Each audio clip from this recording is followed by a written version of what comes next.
Federal officers in military gear, clouds of tear gas, crowd control munitions, and locals who want those officers gone. What are you guys protecting? Get the out of our city! In just over a week, the chaotic scenes in Portland grabbed the nation's attention and raised questions about whether the US government is exceeding its authority and violating civil rights. The officers came because of an executive order signed by President Trump in late June to protect federal property from destruction. If we didn't take a stand in Portland, we've arrested many of these leaders. If we didn't take that stand, right now you would have a problem like, they were going to lose Portland. So what's going on here? And what methods are the officers using to protect federal sites?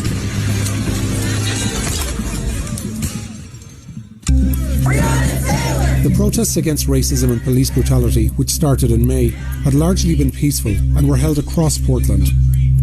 But after federal officers arrived in the city on July 4th, demonstrations became centred around this US District Courthouse and this building housing federal agencies. Both are property of the US government. The buildings have clearly been vandalised, and the Department of Homeland Security has a mandate to protect them. That's usually done by officers from the Federal Protective Service. But on the ground in Portland, we have seen a new task force, including US Marshals, BORTAC, a unit of Customs and Border Protection, and a special response team from ICE, the Immigration and Customs Enforcement Agency. According to a government memo leaked to The Times, these units are insufficiently trained to perform crowd control. But that hasn't stopped them from trying. Night after night, videos show these officers emerging from the two federal buildings as protesters draw near. Hundreds of videos reviewed by The Times show that, although protesters were antagonistic, officers often responded with disproportionate force. And this guy, wow! They blanketed streets with tear gas. Are you okay? They struck protesters with batons and used flashbangs, pepper balls, and other less lethal munitions to clear the streets. Their actions often appeared to escalate rather than de-escalate matters, and in some instances they attacked when there was no apparent threat. On July 11th, protester Donovan Labella was at the federal courthouse when an officer appears to have fired at his head in retaliation for tossing a spent tear gas canister. Labella's mother told local media he suffered skull fractures and needed surgery. Later that night, when field medics sought officers' help for a wounded protester, they were aggressively cleared away.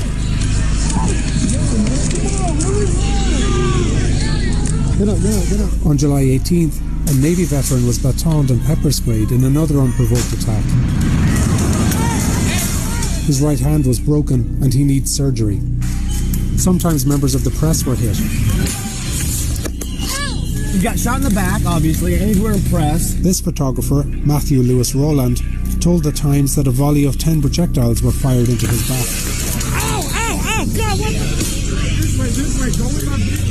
In the middle of all this, protesters were detained in ways that alarmed civil rights advocates and former Homeland Security officials. Can your people identify themselves as law enforcement? On July 15th, several federal officers were filmed driving in unmarked vehicles in the blocks around the courthouse. How are we supposed to know who you are? How are we supposed to know you're not kidnapping us and you're civilians kidnapping us? One protester was detained at this location nearby. What are you doing? Federal officers wouldn't identify themselves. Use your words. But patches on the right and left sides of their uniforms match those used by members of BORTAC, the tactical unit from Customs and Border Protection. They drove the protester away in an unmarked car.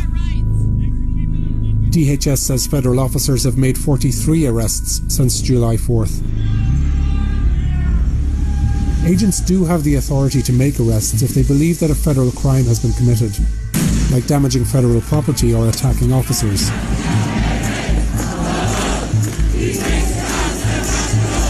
In recent days, the controversy mobilised a larger and more diverse crowd of protesters. A so-called Wall of Moms led marches through Portland's streets into the federal courthouse, where officers cleared them away. The federal presence has also inflamed tensions. Some demonstrators damaged panelling on the courthouse and tried to set them alight. Others threw water bottles and fired fireworks toward the building. On Wednesday, July 22nd, Portland's mayor joined the protests and was caught in a cloud of tear gas. This is an egregious overreaction on the part of the federal officers. This is not a de-escalation strategy. This is flat-out urban warfare. At around the same time, a Customs and Border Protection plane was spotted circling overhead. CBP officials told The Times it was sending a live video feed of the crowd to law enforcement on the ground. Protesters and local officials say this is all a case of federal overreach. Oregon's Attorney General has sued the federal government to stop arresting people. The president has doubled down, promising to send more federal officers to cities governed by his political rivals. Because we're not going to let New York and Chicago and Philadelphia, Detroit and Baltimore and all of these, Oakland is a mess. We're not going to let this happen in our country. All run by liberal Democrats. The result could look like a national police force acting under presidential orders, able to ignore local demands and arrest residents. In Portland, it has been a recipe for chaos.